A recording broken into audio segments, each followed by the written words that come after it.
Seandainya Allah Subhanahu wa taala menghukumkan kita setiap salah dan dosa kita, niscaya tidak ada makhluk yang mampu hidup di bumi. Sebagaimana firman Allah Subhanahu wa taala, "Walau yu'akhidhullahu an-nasa bidhulmihim ma taraka 'ala dhahriha min dabbah, walakin yu'akhiruhum ila ajalin musamma." فإذا جاء أجلهم فإن الله كان بعباده بصيرا.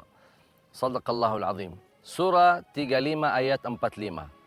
Jadi Allah Subhanahu wa taala tidak ingin menghukum kita atas setiap kesalahan dan dosa yang kita lakukan. Justru Allah Subhanahu wa taala menutupi dosa kita. Buktinya betapa banyak dosa kita yang kita lakukan sembunyi-sembunyi, diam-diam, tapi tidak ada yang tahu. Itu tanda Allah Subhanahu wa taala menutupi dosa kita, dan itu tanda kasih sayangnya Allah kepada kita. Dan Allah Subhanahu wa taala masih memberikan luang dan kesempatan untuk membuka pintu taubat. Tapi mengapa banyak orang yang suka membuka aibnya sendiri? Apalagi yang berbangga-bangga berdosa dan maksiat. Aku sudah berlaku kemarin begini, aku sudah bertemu sama orang ini, atau sudah berdosa sama teman seperti ini. Ini sudah yang tidak diampuni Allah Subhanahu wa taala, sebagaimana bersabda Rasulullah SAW, la yuhibbullahu al-mujahirun. Allah tidak menyukai orang-orang yang suka terang-terangan berdosa, berbangga-bangga berdosa.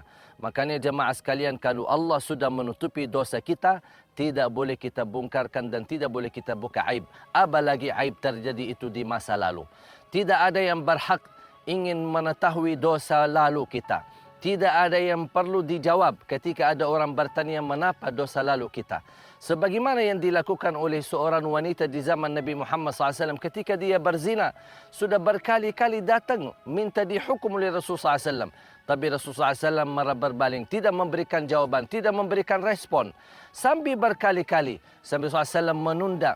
Akhirnya kata Rasulullah SAW, sudah kamu lahirkan ada dulu. Begitu Rasulullah SAW ingin supaya wanita ini tidak kembali lagi. Kalau sudah mau bertaubat, bertaubatlah sama Allah Subhanahu wa taala. Tidak perlu membuka aib kita. Itu bersama guru kah, mau bersama siapakah, tidak boleh kita membuka aib kita. Hanya Allah Subhanahu wa taala yang tahu dan diri kita, dan cukup kita bertaubat, memohon ampun. Insya Allah diampuni Allah Subhanahu wa taala segala dosa kita.